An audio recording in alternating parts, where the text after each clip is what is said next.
Welcome, everyone, to episode 38 of the Pinnacle Combat Sports Podcast. Dan, what's going on, buddy? What's up, Buckaroo?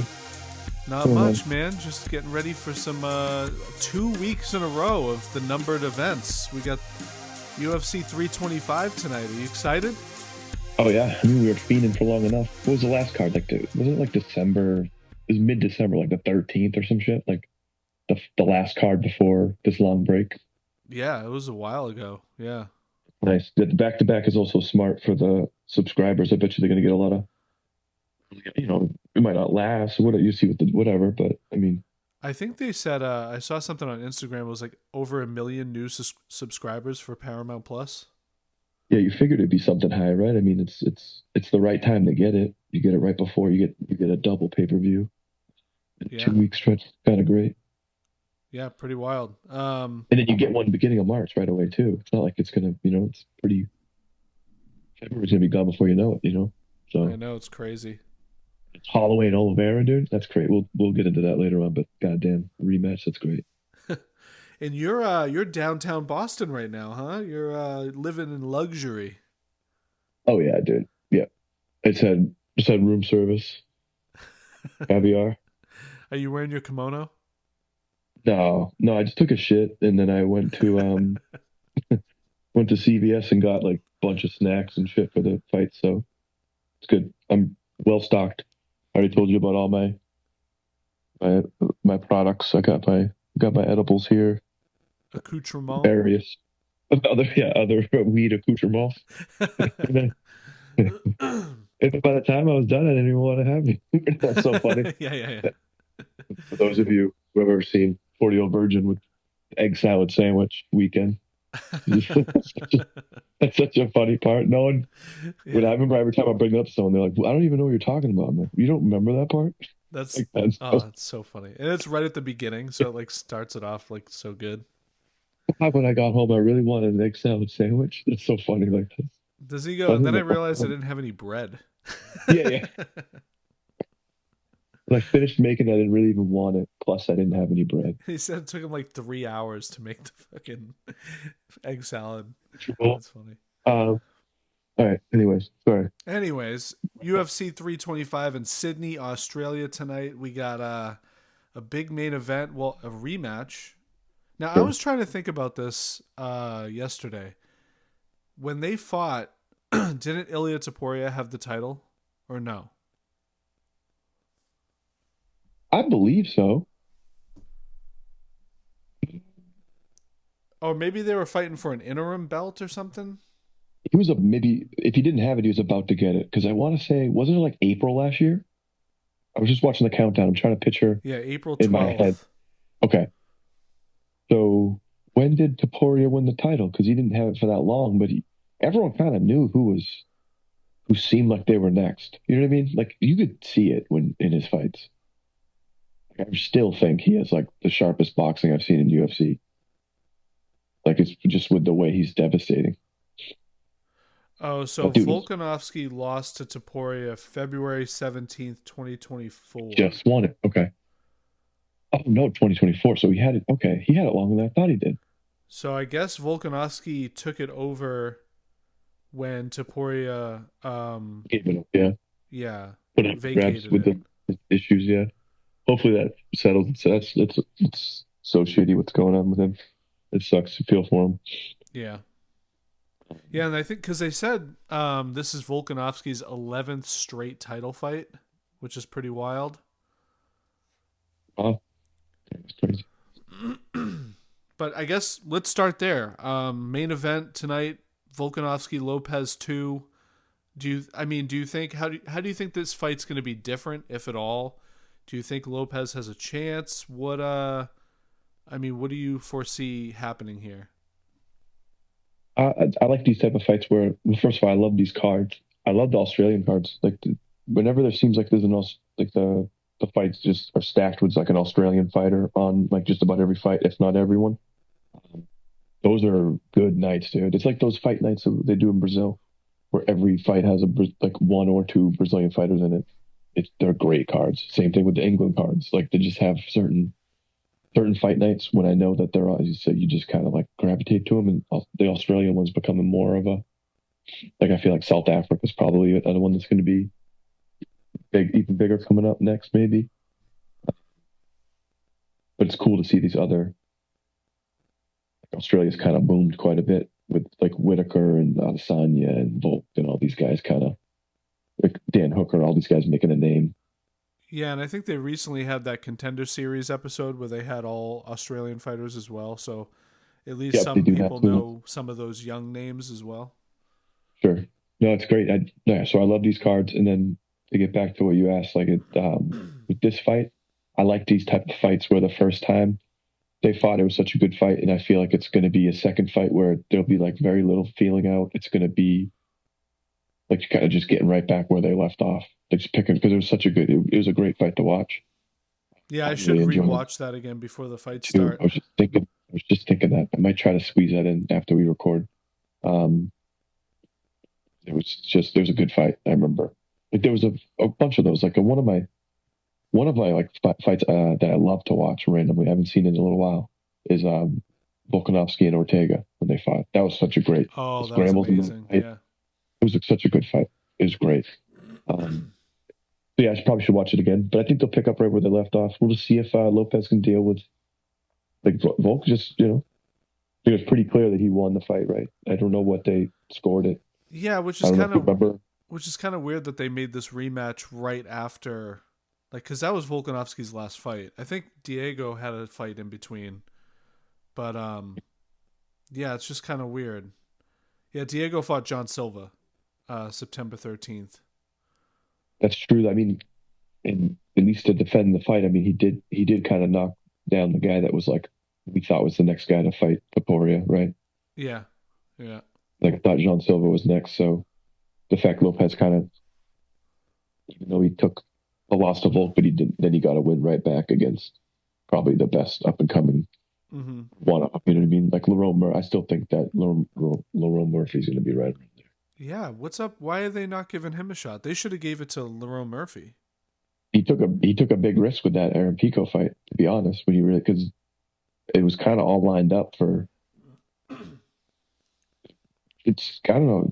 Maybe it's just the aura that he has because he's so talented. But a lot of people just thought Aaron Pico was going to go, and I'm like, I've seen this before, dude. And Lerone Murphy is not easy to fight. Yeah, Like that's like saying someone's going to walk through, come in the UFC debut and like walk through Danny Ige. You're like, are you sure? Like, that's not like, but that's not those are those type of fighters that are just not easy. They're never easy fights for anyone. Um, yeah, I'm kind of curious to see what's next with him with that. 145 is fun. There are so many good fighters in that division. yeah. Let's look at the rankings real quick. Yeah, yeah. I love Yair Rodriguez too. He's number three. Oh, Lerone Murphy's number four somehow. how about Yair and Jean Silva? Ooh, that'd be nice. That'd be wild. And then Arnold Allen's down now, but Arnold Allen's great. Oh yeah, Steve Garcia, man, he's in top 10 now. Smooth strike. I love his striking. Yeah, he's good. Boxing's very good. He's really good. And then what's Aljamain? Does he have a fight set up or Oh, I don't know. Aljo's number What about, 5? what about Evil? How do you pronounce it? Evilov? Is it Mobsar Evilov? Yeah, I think he has a fight coming up. Feel like I'm saying it wrong. Evloev or Yeah, something like Evloev. okay. Yeah, I think I'm fucking it up. But he's a problem for most fighters in Division Two. There's a lot of them are like striking. That's just cool. But 145, there's a lot of really good strikers. But those grapplers that come along like him, like Aljo's going to give people a lot of problems too. Like in any weight class, with the way he can just backpack you. Because I don't think he gets enough credit for how good his submissions are. Just Yeah. his just control. He can just control the shit out of someone, which I enjoy watching. To be honest, as long as you're trying to do damage, you're trying to finish a fight. Yeah, for sure. Like I know at times people don't. I kind of wish he would throw like more elbows. I feel like he would be a little more that kind of. I'd love to. I say it all the time. I think elbows are always underutilized. I think they're just like the best. Dude, Uh, Evloev hasn't fought since December of 2024. yeah, he was signed to fight someone recent, like maybe semi-recent, and then I think the fight fell out for some reason. I don't really know what's going on with that, but that dude's he's going to be around, put it that way. So, what do you think about this fight tonight, the main event? You see it going? I think Yeah. Volkanovski's gonna probably control still and win the fight. Yeah, I agree. I just think I don't know. I think he's so well rounded. He's And he so has so much more to give, I think. I still think he's yeah. like he probably so what was it? Like that whole thing with Islam excuse me, Islam and then fighting Taporian, kind of like the back to back. That wasn't a good stretch, just for the timing, I think. They probably should have I think he probably would admit it. He probably should have entered those fights. Um like a what was the one? Was it the second fight with Islam was short notice, right? And he just fought Taporia pretty soon after a knockout. Yeah, I So I think feel like, I think he was going through a lot of personal things. Remember he had that he but was having trouble just not fighting.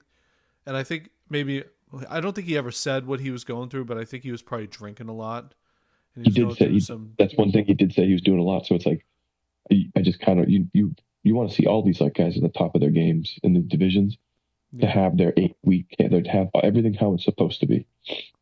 Like there's gonna be, like most of these fighters get some type of injury through camp. Hopefully it's something they can manage.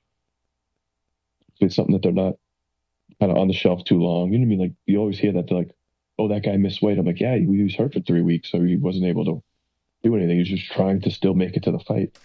Probably because a lot of these guys need the money. So it's like there's so many things where it's like you try to think of it that way. But there are Yeah. fighters like we talked about. There are fighters we talked about that have a kind of a history of it, right? Like you're like, oh, this is like your multiple times missing weight. It's different. Yeah, and I But think they just need to be always competitive and working towards something and mhm, just working out in the gym is not enough. Um it's the only time they feel alive. I bet like these guys are like the wildest of the wildest people. Like this is it's a crazy gamble to do what they do in front of like millions. It's yeah. crazy. But it's But like you have to. Sorry. sorry, yeah, but for the fight itself, like I just don't as much as I love Diego Lopez, I just don't think he has anything special enough Any new about wrinkles to about the game? him that Volk hasn't seen already and like Sure. ran I through mean, already. So yeah, I don't know. I feel like it's gonna go a lot like the last fight did. I mean, and what was the? the I'm gonna nice. look it up while you. Sorry. Sorry, go Um, ahead. what was the scoring on the first time they fought, Jim? Do you know? I don't, but I know it was unanimous. Okay, unanimous. 49, 46, 49, 46, 4. Okay, so it's in the 48, 47. So it was. Yeah, I want to watch that fight again. Yeah, We should before the card starts tonight. But no, I agree with what you said. That makes total sense. Like it's a good reason for picking Volk too. You just don't see Lopez having any new wrinkles, anything in his game, especially that Volk hasn't seen because he's just pretty much seen the best yeah. of the best that's been getting in the UFC. But the nice thing about the sport in general is, Diego Lopez could hit him square on the jaw and put him on his ass, and you never know what's going to happen after that. Like anything The could old happen in the split equalizer. second. Yeah, so that's not to say that he doesn't have a chance to put him down and take him out. Um, and he's game to like just start throwing. Diego Lopez moves forward. He's not scared of the challenge. He's ready to go, and that just means at any moment he can put one on his chin and put Volk down and finish the fight. So either way, it's going to be a banger. And both guys, like you said, they're going to leave. They're going to come in where they left off. So That's it's what. going to be That's how I fun. feel. Yeah, Yeah, absolutely. I think a lot of people are looking forward to the co-main event though, especially with how Dan Hooker has been in the last couple of years. He's just The wild boy he's an animal, man. And Benoit Saint-Denis is no slouch. Um, getting way better, dude. Because he kind of came up the hard way in a lot of ways. He did it the right way too. yeah, Like he took some losses to certain guys, but it's like Is anyone ashamed to lose to a guy like Dustin Poirier? Like that was a big fight for him, where it's like he didn't have many of those. He's so green. He's And just he a was bad. arguably winning the fight until he got Yeah, caught. yeah. He was. It wasn't like he didn't have success. It's just you're fighting like these. Like at any given time, Saint Denis could have been fighting a guy like Gaethje too. It's like there's so many guys that are hanging around that 155. That's why we've loved it for so long. Like there's so many guys that have hung around 155 that are just it's always been like a Shark Tank as long as we can remember. Like the ultimate one, I think, in the UFC. The names that have just been floating around in that division for a while. And it's because of those guys. Like Gaethje's been there for a mainstay. Poirier was there forever. When Conor was doing his thing, it's like Habib was running the division. There's like so many different types of fighters that were just absolutely obviously we're missing. You have like Oliveira. Yeah. You can just keep going. Like Islam, then he was there. It's like, I mean, when did it end? The division was always my favorite. But also, people also forget of who Saint Denis has fought and beat. He's got a lot of great wins under his belt, and I think maybe like a lot of fighters, he needed a couple losses on his belt to like Mhm. reinvigorate his motivation. But he's got wins over Bonfim. But I thought Bonfim's a great fighter. Yes, he is. I thought he was winning that fight against Poirier until he got cracked. Hmm. Um, but he's got a win. I mean, his last three fight, he has 3 wins in a row. His last two are Mauricio Hufi and Benil Dariush, and I thought Benil was going to beat him, and And he made him look like an amateur. that was a quick stoppage, right? Wasn't that a quick stoppage? Yeah, first round, 16 Second. seconds in the first round. Yeah, And then he like that was the thing. Like obviously, like we'll get to him because he's up in the next fight. But Mauricio Hufi didn't look good in that fight, but it's a lot of it was what Saint Denis was doing to him.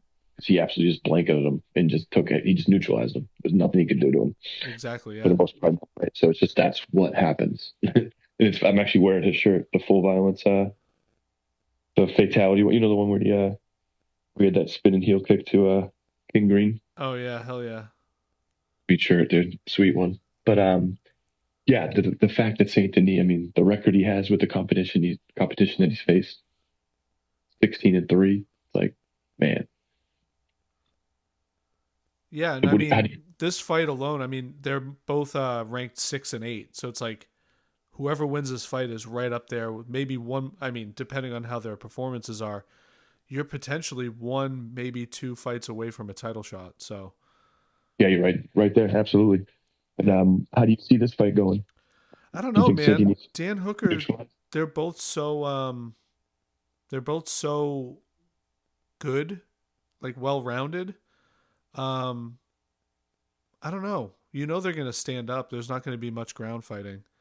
So Well, I think Saint Denis would be wise to try to get this to the ground at times and try yeah, to take away. he would definitely have the If advantage on the anyone, ground. Yeah. yeah, I think if anyone's going to try to, it's going to be him. And kind of do have a similar-ish like type approach that he did to Mauricio Hufi. The whole like trying to just neutralize this, like just the dangerous striking. Because if I'm Dan Hooker, I'm trying to land like I was talking about with the last fight. I was talking about how much I love elbows. I think that would be like Dan Absolutely. Hooker already throws a lot of knees. So it's like if you land a solid knee that rocks him, even better if it cuts him. Same thing with an elbow. It's like those are the type of things where it's going to change the whole complexion of the fight for Dan Hooker. I think if Dan Hooker wins the fight, it's going to have to be an ugly fight like that. I Yeah. think it's going to be him picking him apart. And Dan Hooker is just a madman. Like he just goes in there for chaos, and he's just. That's why people like. That's why it's always like every card he's on, you want to see him fight. So it's like he's just one of those guys. So I think that's how he's going to have success tonight against Saint Denis because you've seen it in the past. He's been able to like Poirier was able to turn the tide on him. So yeah, I think that's how it's going to go down. But if I'm a betting man, I'd go with Saint Denis on this one. To be honest, I think Yeah. he's probably going to. I think Dan Hooker's strength is when he fights in close with those Mm-hmm. elbows and knees, like you said, against the cage. He loves brawling. But if Benoit Saint Denis can have good footwork and keep the distance and then potentially bring it down to the ground once around, He's good. Hmm. I think that's Yeah. so yeah, I would go Saint Denis. I know he's the betting favorite too, but I think he just if he stays composed and uses his footwork and his distance well, I think Dan Hooker's going to have a tough night. Dan Hooker also gets brought down pretty easily. He's pretty easy to take down, and he's I don't know. Hopefully, he's I worked think a on lot his of it, jujitsu on his back, but we'll see. hopefully, yeah. I just think a lot of it for him is just he just throws everything with such intent that it's like he's just not like there. You could tell there's guys that are like on a different balance level when they're throwing strikes, Yeah, so they're conscious of the fact that something's not just coming back at them, but what's coming back at them is probably going to be some type of shot or like some type of a grappling exchange. Like someone's trying to just bring it closer. So I think he's just so forward aggressive that he just puts himself in spots where it's like he almost gives the takedown to people yeah, with this aggression. You know what I mean? But you never know, dude. He could land something wild. It's at home too, like yeah, in yeah, Australia. It's like he had a crazy time during COVID too, right? Like that must have been really tough because like the way that everything was shut down, you were seeing like him being like just seeing his like wife and kids from like afar, and they were like separate. He couldn't get to them. It's yeah, like a for weird, sure. and that's the only fights he could really have right during that time. So I remember watching that. I was like, oh, that's, and he wasn't the only one that had to deal with that, but it was just when they showed it on like a countdown or an embedded episode, I was like, that'd be a lot of motivation. I feel, you know, like you're literally taking things from me, you know, like Yeah, that'd be terrible. Yeah, right. That's a pretty powerful thing to go in as use as motivation. I would feel, but I do like rooting for him because I just like his fighting style. I like the way it's like Gaethje. It's like certain guys that just every time you just know what you're going to get from them, and you know that you're not going to get like, oh, well, he didn't really want to win that fight.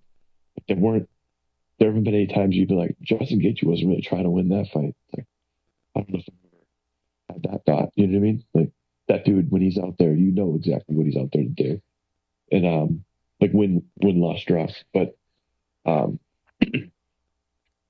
yeah, I'm very much looking forward to this one. I kind of agree with what you said. I think this one, obviously the main event and the title fight are always the one that I'm looking forward to most, but this was definitely a low key, very high up on the excitement level, dude.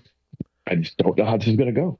yeah. I also that's a good segue to the next fight because I think this is a low key dark horse fight that people Big might be time. overlooking with Rafael Fiziev and Mauricio Hufi. And I think you mentioned earlier Hufi and what he did to King Green.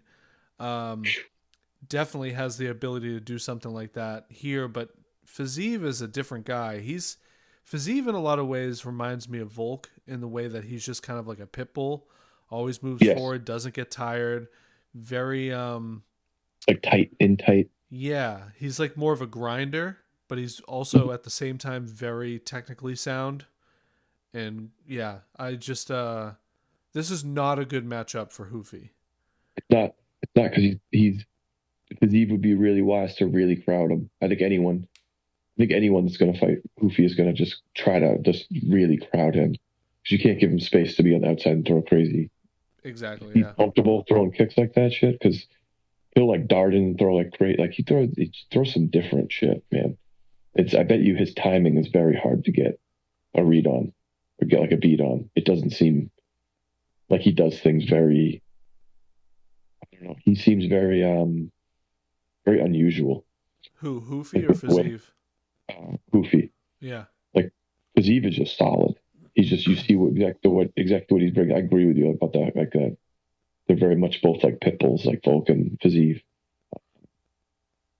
And let's see, what was I going to say? Well, yeah, it's like Well, Fiziev spot. Some really tough competition. You fight a guy like Gaethje. It's like and that was well, a very in tight close quarters. what's kind of funny is I feel like this fight is gonna we'll see what it's gonna look like, but I could see it looking like a lot like the Justin Gaethje Patty fight last week.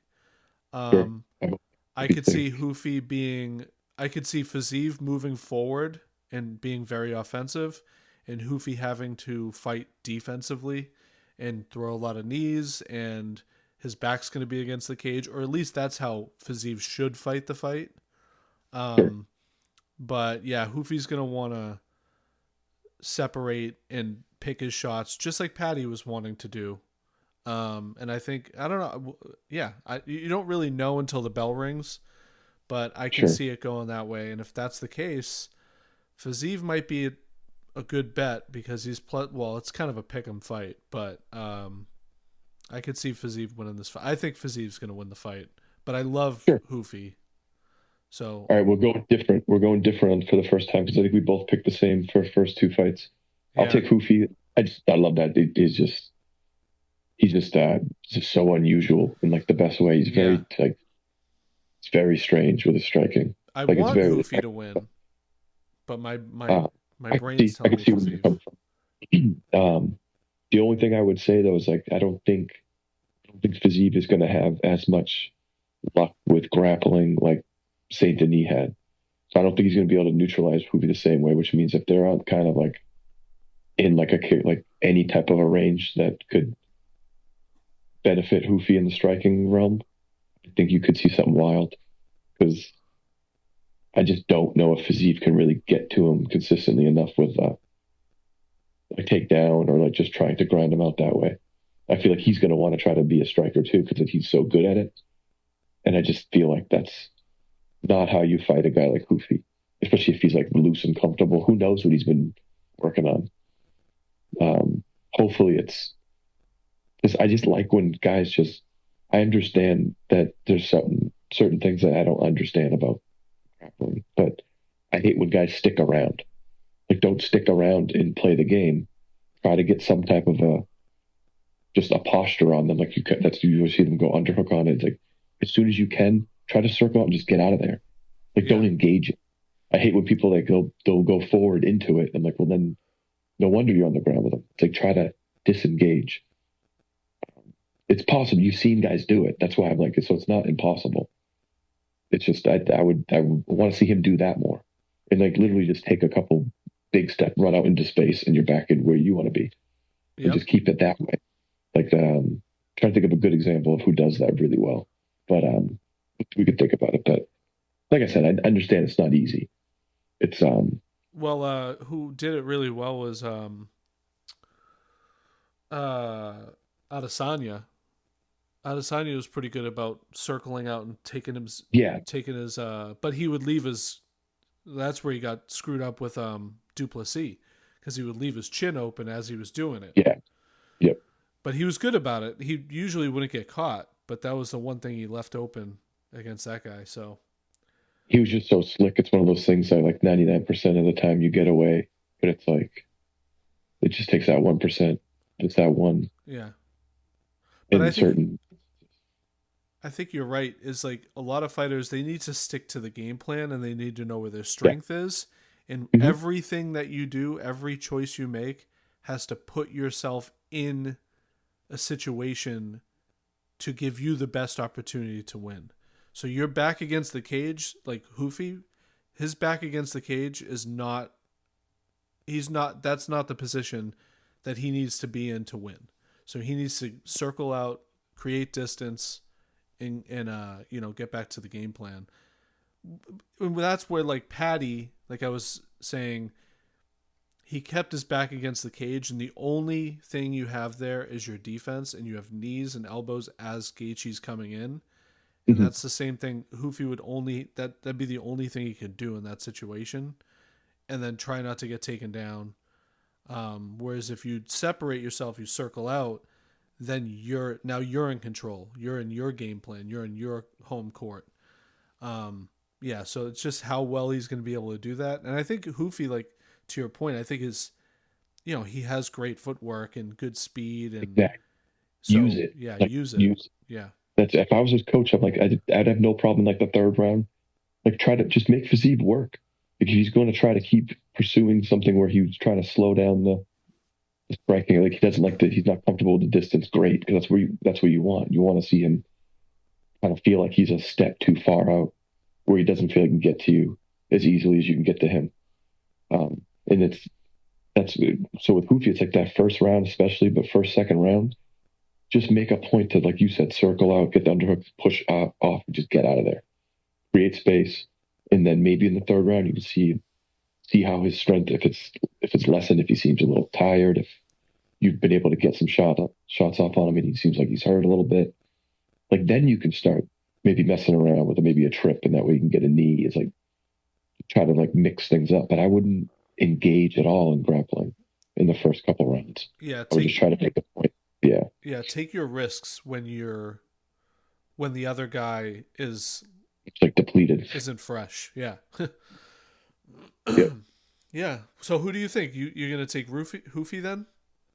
I'm not gonna take a roofie. I'm gonna take Hoofy. Take some roof on, dude. Um, yeah, I'll take yeah. So I'm gonna go Volk. I'll go Saint Denis, and I'll go Hoofy. So I Okay. think we're just one different so far. And then we got some bangers coming up. The heavyweight bout between Tai Tuivasa and Oh, Texera. I like that to share, dude. To share that, dude, a lot. All right. So He's what do you think? He's the with. big favorite. I'm gonna go with him, dude, because it's like that's a like I don't know. That's a 6'7" heavyweight is always a just seems like a very big puzzle, especially against a striker. Like if it's a grappler, like if he's fighting like Gelton Almeida or something, like that dude's gonna take him down, smush him. That's what he's gonna try to do at least. But a guy like Tuivasa is gonna just stand and bang with him. I just don't think that's the wise thing to do against this guy. Yeah. I think he's probably gonna win by stoppage. But and you know how Tuivasa is. He's fight. You think that dude doesn't want to get a score a knockout and then do a shoey on the way out? So Right. Yeah. it's very possible. But I just a betting man thinking I'm going. Is it Taliesin? Taliesin Teixeira? Yeah. Yeah.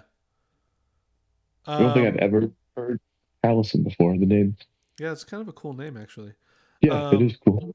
Yeah. And I'm Oh, just looking now, and it looks like Tuivasa is on a 5-fight losing streak. yeah, it's So yeah. yeah. I guess Jumping really hard. this is his best. If he's gonna do something with his career, I mean, what better to do it in your hometown? Oh, absolutely. It's You very know, possible. if he loses, Overhand right over the top. I can't imagine they're not gonna cut him. You know. Yeah, it's tough. He's in a tough position. I mean, just a guy who's what a like a great. He's just been like a super exciting to watch. It's like every fight he's in is just crazy. So when these guys just like absolutely lay their health out in there just for like enjoyment of fans, it's fucking insane, dude. It's like you got to give respect to those guys for just Yeah. doing what they do. It's like you don't really, but you don't see very many boring Tai Tuivasa fights. No. Yeah. So, He always so look goes for out there that. with bad intentions. Oh my god, yeah. So that'll be a fun fight, but I'm leaning the other way on that one. Hopefully I'm wrong. But I'd like to see Tuivasa win. I That'd be sick. But just want to see a 'cause knockout. but what an athlete for like his frame. I know, right? Yeah.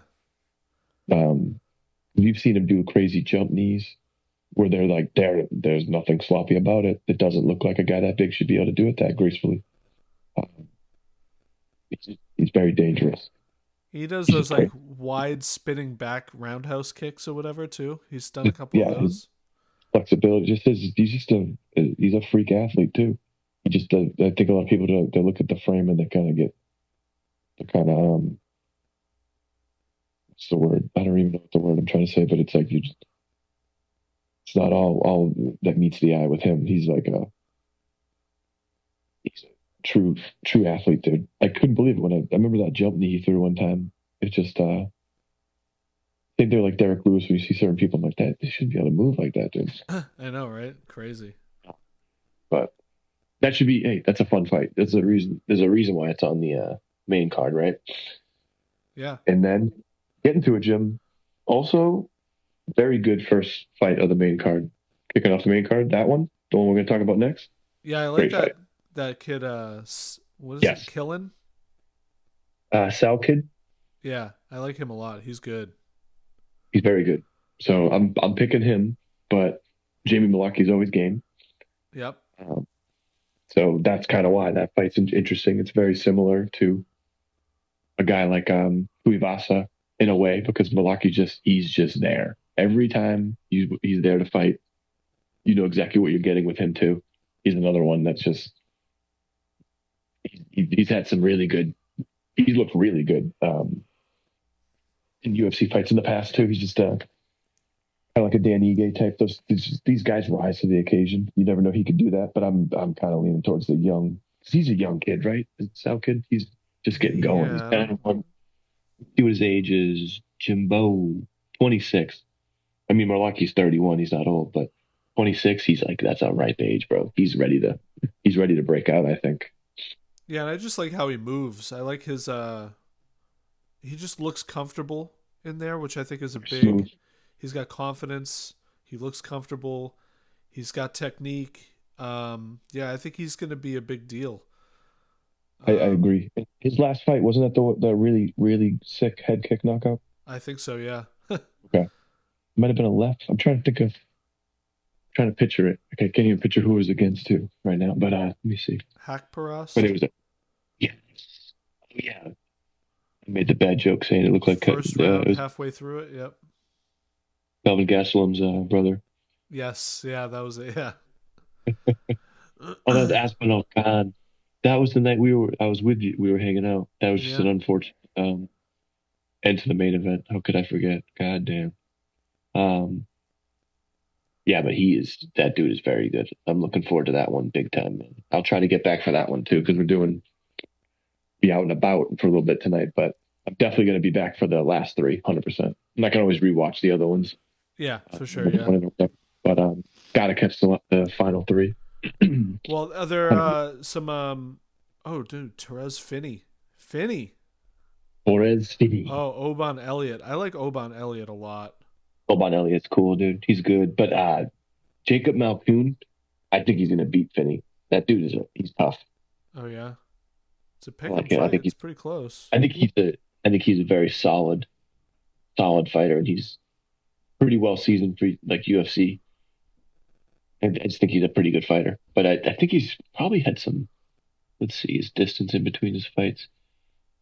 Yeah, so it looks like he had at least three fights in 2022, but he's only had fights 2023 and 2024. So he didn't fight all of 2025. That's why I feel like I haven't seen him for a while because I didn't. But he's a good. I think he's a good fighter. I think he's going to give Finney a problem later in the round too if he can't. I think Finney's going to want to grapple, and I don't think he's going to be able to get him down as easily as he probably might think he will be able to. Dude, Finney's a thick boy, huh? He's a He big. is. He's a He's tank of a definition. man. Look up the definition of tank or thick boy in the definite dictionary, Jim, and that fella's gonna show up for sure, dude. Yeah, he's solid. I But had I think Malkoun's gonna get him. Junior Tafa. He's good. There's Oh some yeah, good yeah. fights. Cody Brundage. He's always game. I haven't seen Cam Rosen yet. I don't think. Yeah, he's a big favorite though. We'll see if I his like fight. Jonathan McAuliffe and Oban Elliott. That's a good fight. I like that because McAuliffe is a good fighter too, up and coming. But Oban Elliott, that dude grind you out. He has a tough style to deal with if you want space because he kind of just gets right in your face a lot of times. Like I like the way he fights. He is there to be hit though. He's And very willing to be there. actually, these early prelims are starting soon. What, in the next 20 minutes or so? I What did time just is it? notice that. Yeah, 5 o'clock. Yeah. It's 4:38 Eastern Standard, Jim. So Nice. So yeah, we got some good fights coming. I know this is a little bit of a short episode, but I think we kind of covered everything. Nothing crazy in the news of MMA lately. I think there was a bare knuckle fight last night. John Jones was at. I usually don't watch those. oh, it was 30 bucks. Because you know who's Oh, with him? dirty boxing. Yeah, You know who's with him? who was with him? Gable Stevenson, dude. Wait till that guy comes Oh in. yeah, Gable Stevenson. Yeah, Wait till he's in UFC. He's gonna be a problem for people. yeah. Well, speaking of all that stuff too, is I know they're doing another episode of their Zuffa boxing on Sunday. So since That's there's cool. no football on, maybe I'll watch some of that. Oh yeah, Um, I'll watch that Monday when I get back, for sure in the afternoon or whatever because I have the day off, so it'd be sick. nice. And when do you think if you're going to be able to do a post episode. I mean, we could talk about it off air, but yeah, we could figure something I out. might, dude. Because I might have to watch a couple of these fights later or tomorrow as well. Because I got some things going on, but we'll definitely do a post episode in the next couple days. Yeah, I'm sure we could. I'm sure I could probably like maybe tomorrow when the lady's getting ready for dinner. That's always a good hour, I feel, you know? I can get ready at least. And get ready at about 10 and I'll just sit there and record it with you while she's getting ready. So we could plan on that. We could try to do it tomorrow, but I'll just probably only be able to watch, like, say, the main card, so we can I'll try to brush up on the fights tomorrow morning before we do this. But either way, it's about the main card anyway, man. That's what we're really. The main card. Yeah, dude. But no, I'm looking forward to it. I'm very pumped. Cool. Well, thank you everyone for listening. If you're listening, yeah, big fights tonight. Can't wait. 1 week from the Super Bowl, which is exciting. If you're listening, comment on our Instagram who you got for the Super Bowl, who you got for these fights. We can't wait. You can follow us on Instagram or YouTube at Pinnacle_combat.